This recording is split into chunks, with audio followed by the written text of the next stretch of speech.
ਵਾਹਿਗੁਰੂ ਜੀ ਕਾ ਖਾਲਸਾ ਵਾਹਿਗੁਰੂ ਜੀ ਕੀ ਫਤਿਹ। ਮੈਂ ਤੁਹਾਡੀ ਹੋਸਟ ਨਿਮਕੌਰ ਤੇ ਮੈਂ ਟੀਵੀ 84 ਦੇ ਸਾਰੇ ਦਰਸ਼ਕਾਂ ਦਾ ਦਿਲੀ ਸਵਾਗਤ ਕਰਦੀ ਹਾਂ ਪ੍ਰੋਗਰਾਮ ਸੱਚੋ ਸੱਚ ਵਿੱਚ।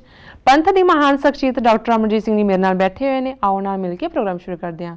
ਡਾਕਟਰ ਸਾਹਿਬ welcome to our show. Thank you. ਹਾਂ ਡਾਕਟਰ ਸਾਹਿਬ, ਸਾਡੇ ਦਰਸ਼ਕਾਂ ਨੂੰ ਤੇ ਸਾਨੂੰ ਦੱਸੋ ਤੇ ਤੁਹਾਡਾ ਵੀਕਐਂਡ ਕਿਸ ਤਰ੍ਹਾਂ ਗੁਜ਼ਰਿਆ ਤੇ ਤੁਹਾਡੀ ਮਾਤਾ ਜੀ ਜੋ ਅੰਤਮ ਅਰਦਾਸ ਦਾ ਜੋ ਸਮਾਗਮ ਸੀ ਉਹ ਕਿਸ ਤਰ੍ਹਾਂ ਰਿਹਾ? ਦੇਖੋ, ਮੈਂ ਸਭ ਤੋਂ ਪਹਿਲਾਂ तमाम ਉਹਨਾਂ ਸਿੱਖ ਵੀਰਾਂ ਭੈਣਾਂ ਦਾ ਜਿਹੜੇ ਅਮਰੀਕਾ ਕੈਨੇਡਾ ਤੋਂ ਲੰਬਾ ਸਫ਼ਰ ਕਰਕੇ ਫਲਾਈ ਕਰਕੇ ਇਸ ਸਮਾਗਮ ਲਈ ਪਹੁੰਚੇ ਜੀ, ਜਿਨ੍ਹਾਂ ਦੀ ਗਿਣਤੀ 100 ਤੋਂ ਜ਼ਿਆਦਾ ਹੈ, ਜਿਹੜੇ ਨੁਮਾਇੰਦੇ ਆਏ ਉਹਨਾਂ ਦਾ ਧੰਨਵਾਦ ਕਰਨਾ ਚਾਹੁੰਦੇ ਜੀ।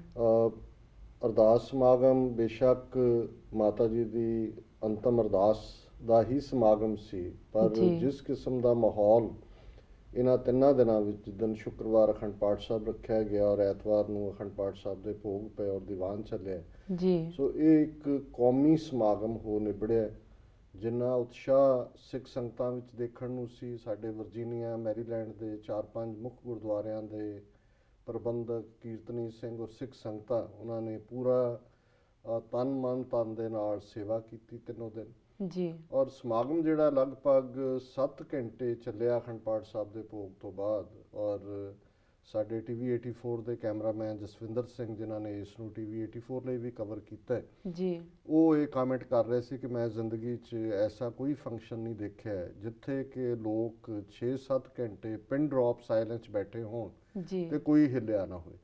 ਸੋ ਇਹੀ ਪ੍ਰਭਾਵ ਜਿਹੜੇ ਵੈਨਕੂਵਰ ਤੋਂ, ਸਰੀ ਤੋਂ, ਟੋਰਾਂਟੋ ਤੋਂ ਵੀਰ ਆਏ, ਉਹਨਾਂ ਦਾ ਵੀ ਇਹੀ ਕਹਿਣਾ ਸੀ ਕਿ ਇੰਨੀ ਚੜ੍ਹਦੀ ਕਲਾ ਦੇ ਵਿੱਚ ਇਹ ਸਮਾਗਮ ਹੋਇਆ ਹੈ ਕਿ ਸਾਡੀਆਂ ਬੈਟਰੀਜ਼ ਰੀਚਾਰਜ ਹੋਈਆਂ ਨੇ ਜੀ ਔਰ ਅਸੀਂ ਪੂਰੇ ਉਤਸ਼ਾਹ ਦੇ ਨਾਲ ਖਾਲਿਸਤਾਨ ਦੇ ਕਾਜ਼ ਪ੍ਰਤੀ ਦ੍ਰਿੜਤਾ ਨਾਲ ਸਮਰਪਿਤ ਹੋ ਕੇ ਅੱਗੇ ਤੁਰਾਂਗੇ ਜੀ। ਸੋ ਮੈਂ ਸਮਝਦਾ ਵੀ ਬਾਕੀ ਤਾਂ ਜ਼ਿੰਦਗੀ 'ਚ ਆਣਾ ਜਾਣਾ ਇਹ ਨਿਰੰਕਾਰ ਦੇ ਭਾਣੇ 'ਚ ਹੈ ਜੀ, ਪਰ ਜਿਵੇਂ ਪਿਆਰ ਔਰ ਹਮਦਰਦੀ ਦੁਨੀਆ ਭਰ 'ਚੋਂ ਸਿੱਖ ਸੰਗਤਾਂ ਨੇ ਅਲੱਗ-ਅਲੱਗ ਜਿਹੜਾ ਫੋਰਮਸ ਰਾਹੀਂ ਸਾਨੂੰ ਦਿੱਤੀ ਹੈ, ਔਰ ਮੈਂ ਖਾਸ ਤੌਰ 'ਤੇ ਨਿੱਜੀ ਤੌਰ 'ਤੇ ਸਰ ਸਿਮਰਨਜੀਤ ਸਿੰਘ ਮਾਨ, ਪ੍ਰਧਾਨ ਸ਼੍ਰੋਮਣੀ ਅਕਾਲੀ ਦਲ ਅੰਮ੍ਰਿਤਸਰ ਜੀ, ਸਰਦਾਰ ਹਰਚਰਨਜੀਤ ਸਿੰਘ ਜੀ ਧਾਮੀ, ਪ੍ਰੈਜ਼ੀਡੈਂਟ ਦਲ ਖਾਲਸਾ, ਔਰ ਸਰ ਹਰਪਾਲ ਸਿੰਘ ਚੀਮਾ, ਐਕਟਿੰਗ ਪ੍ਰਧਾਨ ਅਕਾਲੀ ਦਲ ਪੰਚ ਪ੍ਰਧਾਨੀ, ਔਰ ਬਾਕੀ ਸਾਰੀਆਂ ਹੀ ਆਰਗੇਨਾਈਜੇਸ਼ਨਸ, ਬੇਸ਼ੱਕ ਉਹ ਨਿਊਜ਼ੀਲੈਂਡ ਦੇ ਗੁਰਦੁਆਰਿਆਂ ਦੀ ਸੁਪਰੀਮ ਸਿੱਖ ਕੌਂਸਲ ਹੋਏ ਜੀ, ਜਿਨ੍ਹਾਂ ਨੇ ਠੀਕ ਉਸੇ ਦਿਨ ਕੈਨੇਡਾ ਦੇ 3 ਪ੍ਰਮੁੱਖ ਸ਼ਹਿਰਾਂ ਦੇ ਗੁਰਦੁਆਰਿਆਂ ਦੇ ਵਿੱਚ ਅਰਦਾਸ ਦਿਵਸ ਰੱਖਿਆ ਹੈ ਜੀ, ਇੰਗਲੈਂਡ 'ਚ ਸਿੱਖ ਫਰੰਟ ਹੋਏ, ਲਵਸ਼ੰਦਰ ਸਿੰਘ ਡੱਲੇਵਾਲ, ਕੈਨੇਡਾ ਦੇ ਵਿੱਚ ਕਸ਼ਮੀਰ ਡਾਇਸਪੋਰਾ ਅਲਾਇੰਸ ਹੋਏ, ਸਿੱਖ ਯੂਥ ਫੈਡਰੇਸ਼ਨਸ ਆਲ ਓਵਰ, ਔਰ ਇਸ ਤੋਂ ਇਲਾਵਾ ਦਰਜਨਾਂ ਹੋਰ ਸਿੰਘਾਂ ਸਿੰਘਣੀਆਂ ਨੇ ਈਮੇਲ ਮੈਸੇजेस, ਫੇਸਬੁੱਕ ਦੇ ਉੱਤੇ ਆਪਣੇ ਬੜੇ ਸਪੋਰਟਿਵ ਮੈਸੇਜ ਲਿਖ ਕੇ ਘੱਟੋ ਘੱਟ ਮੈਨੂੰ 25 ਸਾਲ ਬਾਅਦ ਇਹ ਦੁਬਾਰਾ ਰੀਅਲਾਈਜ਼ ਕਰਵਾਇਆ ਕਿ ਜਦੋਂ ਤੁਸੀਂ ਸੱਚ, ਹੱਕ, ਇਨਸਾਫ ਤੇ ਇਸ ਰਸਤੇ ਤੇ ਤੁਰਦੇ ਹੋ, ਬੇਸ਼ੱਕ ਇਸ ਦੇ ਵਿੱਚ ਦੁਸ਼ਵਾਰੀਆਂ ਵੀ ਨੇ, ਸਰਕਾਰਾਂ ਦੇ ਜ਼ੁਲਮ ਨੇ, ਕਈ ਵਾਰ ਸਰਕਾਰ ਦੇ ਏਜੰਟਾਂ ਦਾ ਔਰ ਸਰਕਾਰੀ ਪਿੱਠੂਆਂ ਵੱਲੋਂ ਨਾ ਪੱਖੀ ਪ੍ਰੋਪੇਗੈਂਡਾ ਵੀ ਜਿਹੜਾ ਇਹ ਸਾਰੇ ਦਾ ਹਿੱਸਾ ਹੁੰਦਾ ਹੈ, ਪਰ ਇਸ ਸਭ ਦੇ ਬਾਵਜੂਦ ਜਿਵੇਂ ਸਿੱਖ ਸੰਗਤਾਂ ਨੇ ਉਸ ਪਿਆਰ ਔਰ ਹਮਦਰਦੀ ਨੂੰ ਸਪੌਂਟੇਨੀਅਸਲੀ ਜਿਸ ਦਾ ਇਜ਼ਹਾਰ ਕੀਤਾ ਹੈ, ਉਸ ਦੇ ਲਈ ਮੇਰਾ ਰੋਮ ਰੋਮ ਸ਼ੁਕਰਗੁਜ਼ਾਰ ਹੈ ਔਰ ਮੈਂ ਸਮੂਹ ਸਿੱਖ ਸੰਗਤਾਂ ਦਾ ਧੰਨਵਾਦ ਕਰਨਾ ਚਾਹੁੰਦਾ ਜੀ। ਡਾਕਟਰ ਸਾਹਿਬ, ਹੁਣ ਅਸੀਂ ਆਪਣੇ ਪ੍ਰੋਗਰਾਮ ਦੀ ਸ਼ੁਰੂਆਤ ਕਰਦੇ ਹਾਂ। ਅੱਜ 22 ਅਗਸਤ 2013 7 ਭਾਦੋਂ ਨਾਨਕਸ਼ਾਹੀ ਸੰਮਤ 545 ਦਾ ਦਿਨ ਹੈ ਤੇ ਹੁਣ ਅਸੀਂ ਆਪਣੇ ਪ੍ਰੋਗਰਾਮ ਦੀ ਸ਼ੁਰੂਆਤ ਸਾਡੇ ਦਰਸ਼ਕਾਂ ਵੱਲੋਂ ਆਈਆਂ ਪਿਆਰੀਆਂ emails, phone messages, text messages, Facebook messages ਅਤੇ ਟਵਿੱਟਰ ਮੈਸੇਜ ਦੇ ਨਾਲ ਕਰਦੇ ਹਾਂ। ਤੇ ਸਾਡੀ ਪਹਿਲੀ ਈਮੇਲ ਆਈ ਹੈ ਆਸਟ੍ਰੇਲੀਆ ਤੋਂ ਵੀਰ ਅਮਰਿਤਪਾਲ ਸਿੰਘ ਜੀ ਦੀ।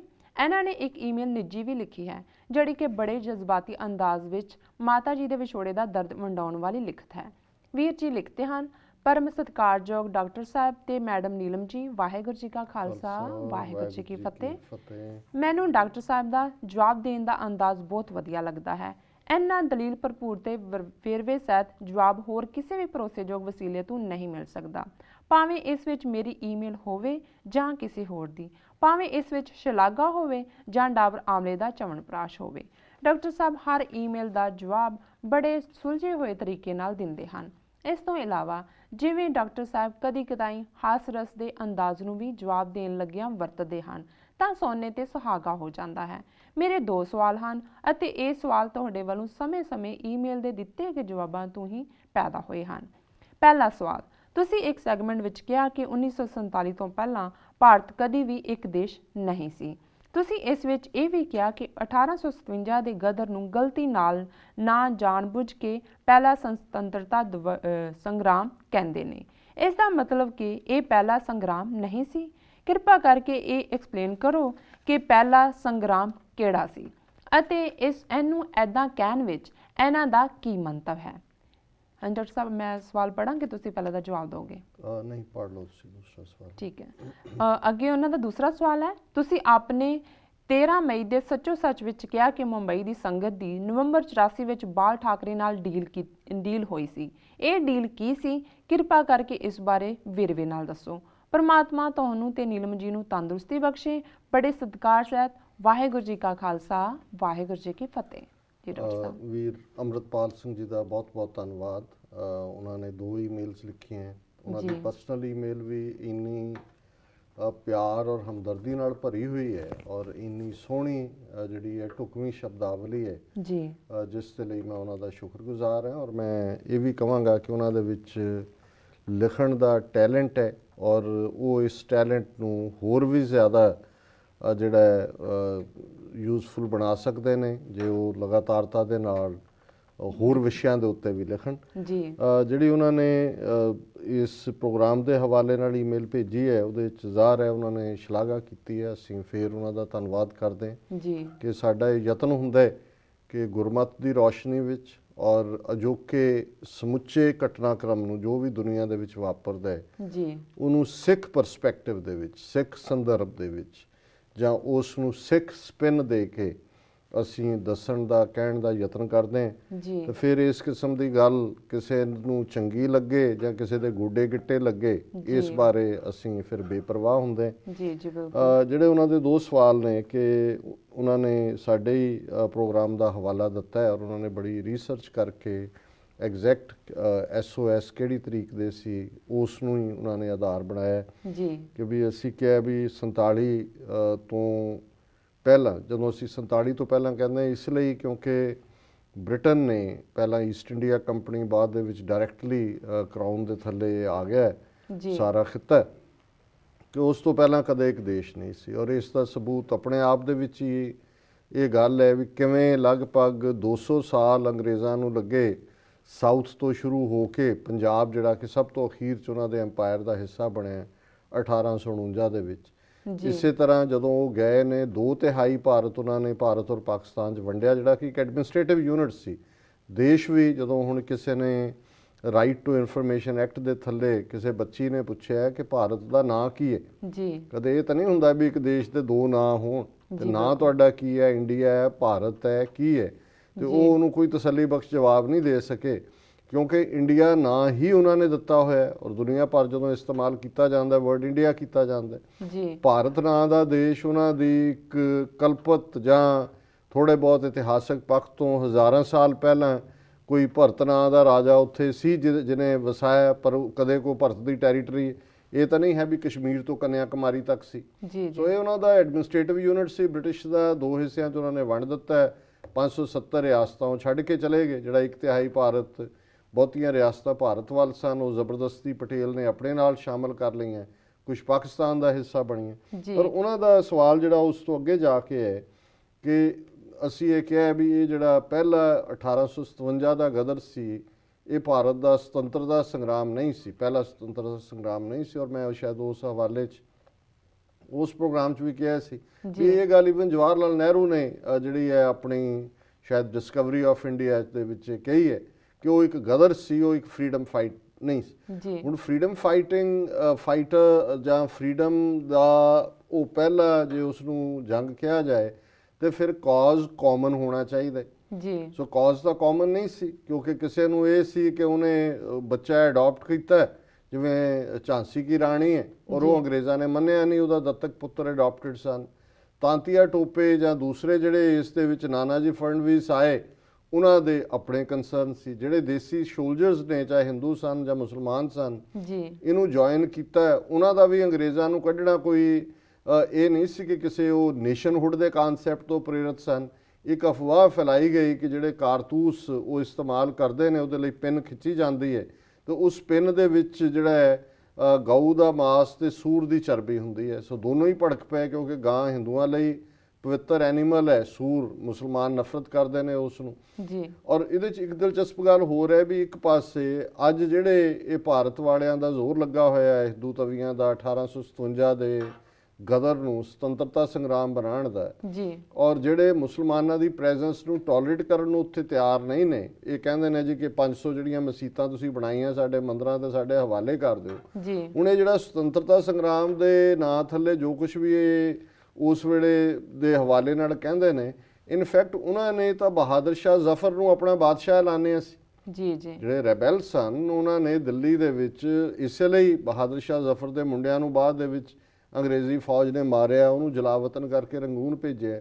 ਸੋ ਜੇ ਜਾਂ ਤਾਂ ਇਹ ਮੰਨ ਲਓ ਉਹਨੂੰ ਸੁਤੰਤਰਤਾ ਸੰਗਰਾਮ ਮੰਨੋ ਤੇ ਬਹਾਦਰ ਸ਼ਾਹ ਜ਼ਫਰ ਨੂੰ ਜੇ ਤੁਸੀਂ ਹਿੰਦੁਸਤਾਨ ਦਾ ਬਾਦਸ਼ਾਹ ਮੰਨਦੇ ਹੋ, ਜਾਂ ਉਦੋਂ ਮੰਨਿਆ ਸੀ, ਮੰਨ ਕੇ ਉਹਦੇ ਹੀ ਕਮਾਂਡ ਥੱਲੇ ਤੁਸੀਂ ਕਰਨਾ ਸੀ, ਫਿਰ ਮੁਸਲਮਾਨਾਂ ਨਾਲ ਨਫ਼ਰਤ ਛੱਡੋ, ਫਿਰ ਤਾਂ ਮੰਨੋ ਕਿ ਜੀ ਮੁਸਲਮਾਨ ਹੀ ਤੁਹਾਡੇ ਤੇ ਰਾਜ ਕਰਨ, ਕਿਉਂਕਿ ਬਹਾਦਰ ਸ਼ਾਹ ਜ਼ਫਰ ਉਹਨਾਂ ਹੀ ਤੁਰਕਾਂ ਦੇ ਖਾਨਦਾਨ ਚੋਂ ਸੀ, ਉਹਨਾਂ ਦੀ ਲੈਗੇਸੀ ਸੀ।